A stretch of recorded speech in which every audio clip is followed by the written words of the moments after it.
explain what is this CDs? It's for selling during the concert? What are...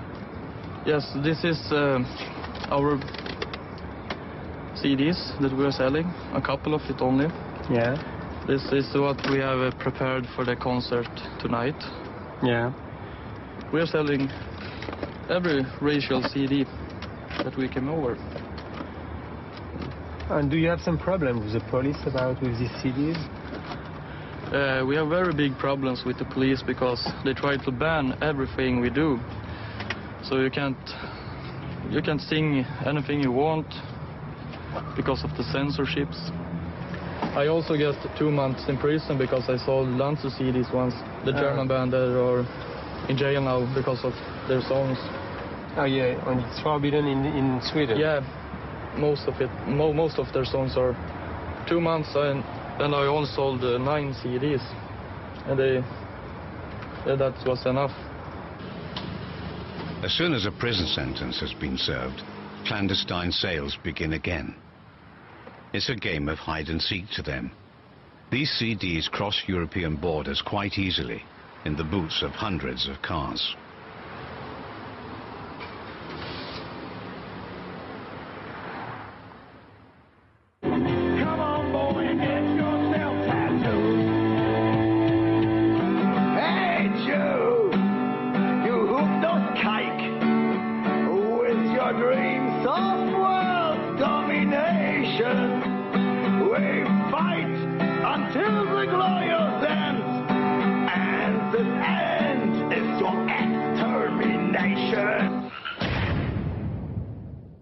Thanks to their international network, neo-Nazis managed to circumvent the laws in force in their countries.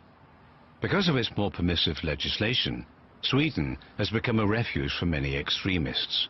Among them is Erik Blücher, the éminence grise of Blood and Honor Scandinavia. He is not a skinhead but a Nazi, a theoretician of the fight for the so-called white race. Nielsen est un professionnel du nazisme, un homme invisible, la preuve vivante d'un réseau qui couvre toute l'Europe du Nord. Cible de son délire nationaliste, les jeunes des classes moyennes qu'il endoctrine comme ici à Molsjo, dans le sud du pays. Previously, the leadership of the Nazi movement basically said, well, the skinheads, they are just, trash. We shouldn't bother about them. But Blücher said, this is the fastest growing white pan-European force of political soldiers. And he started promoting them, and he started supporting them. He has, over the years, written a number of texts like Hardcore Survival, linking up with both American and European Nazis. He is also a moneymaker for the movement.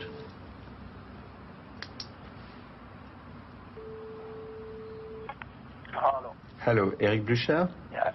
Yes, this is Daniel Schweitzer. I call you regarding our appointment in Helsingborg. Yes, I know that you want to tape this now. So I want to talk to you first before we do that. Okay. Yes. So we can have a meeting this evening? Yeah? No, Daniel, please wait with taping till I can talk to you first. He had never granted any interviews before. Erik Blücher agreed to meet us on condition that his face would not appear. Our duty is not to create some sort of lifestyle, but rather to do politics. And that is why getting political, getting realistic, and getting onwards is the main thing now. The interview was cut short. Blücher did not want to say more in front of the camera. His last words were, "Don't be over-intrusive." Now, there are only his texts published on the internet and his books to speak for him. As a theoretician of the movement, Blücher has translated and adapted American racist ideas. He has anticipated globalization by creating Blood and Honor Scandinavia. He also participated in the development of the movement in countries of the former Eastern Bloc, such as the Ukraine, Poland, Serbia, and Slovakia. He is a go-between, serving as a liaison with American neo-Nazis.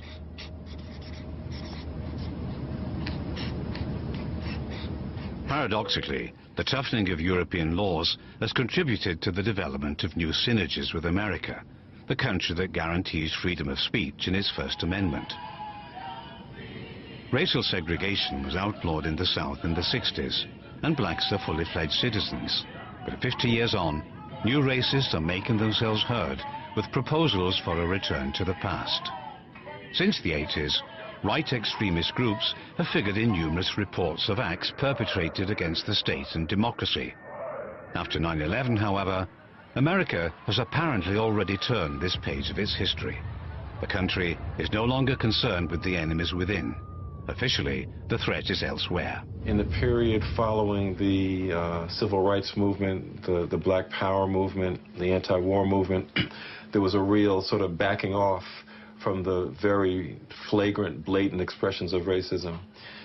Over the last 10 to 15 years, well, maybe 20 years, from the time of Reagan, Bush 1, including during the Clinton years, and certainly now during Bush 2, they've really taken the gloves off, and people are articulating things that 15 or 20 years ago they would not comfortable saying. So I think the situation is worsening in the United States. Well, Susan, the leader of the White Aryan Resistance denies having anything to do with the bombing of the federal building 3 months ago. And tonight in Fallbrook, he told me no one affiliated with his group is responsible either. None of my friends had anything to do with that. What a ridiculous deal, throwing an overgrown firecracker at the front of the federal building. His name regularly appears in, or is associated with, news items on violence in the US. Spreading his ideas of leaderless resistance to young people, he has developed a concept he names Lone Wolf, which encourages the creation of secret cells and the establishment of individual operatives prepared to go into action. I don't think there's a great need to fight over it. Just keep doing something. Thank you. White power. He also has numerous European contacts and knows Yaza well. Greetings to all my friends in Europe and Finland and all around the continent. This is Tom Metzger speaking for WAR, White Aryan Resistance. And we wish you good luck and good hunting. And we hope you really enjoy this video, Kriegsrichter from Jassa. Sieg Heil!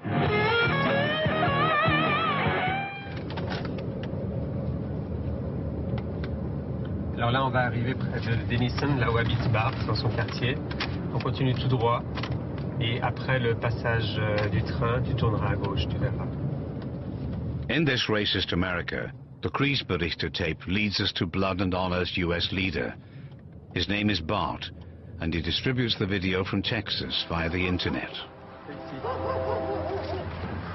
Le 1112.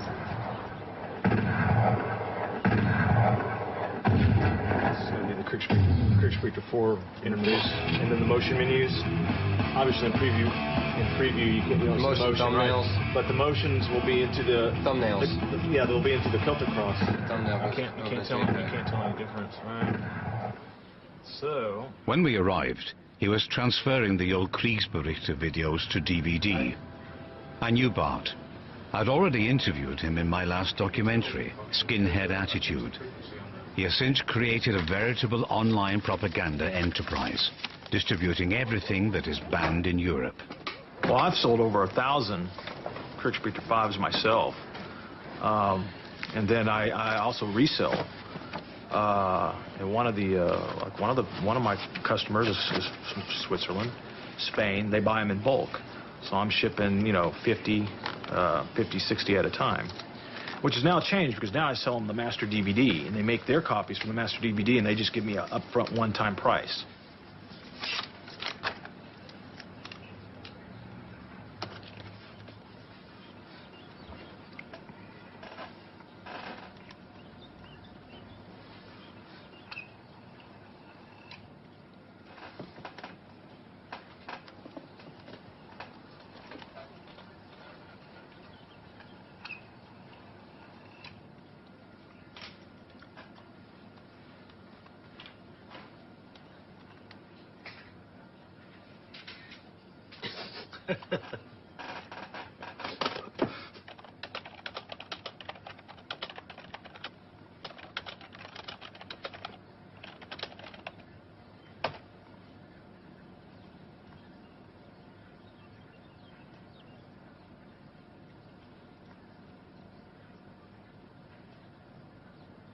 That's not my opinion, that, yeah, the white race is being bred out.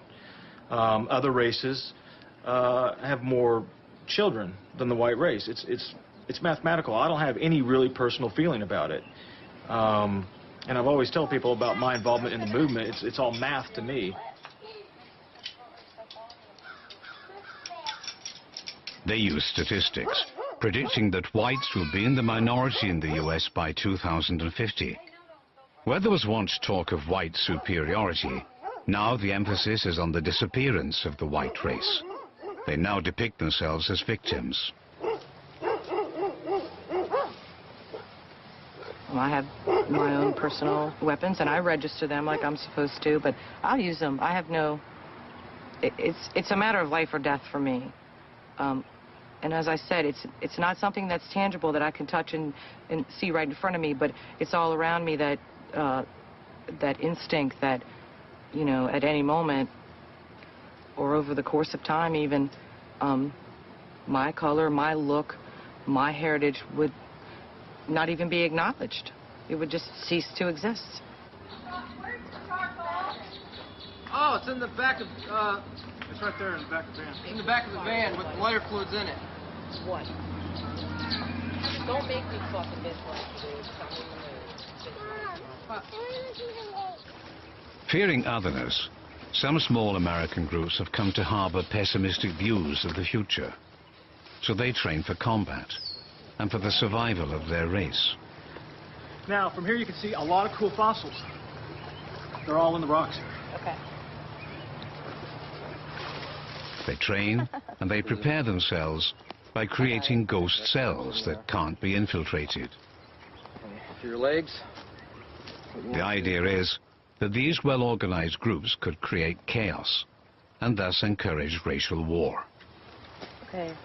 I know this goes in here somehow. This is rotated. Hold on.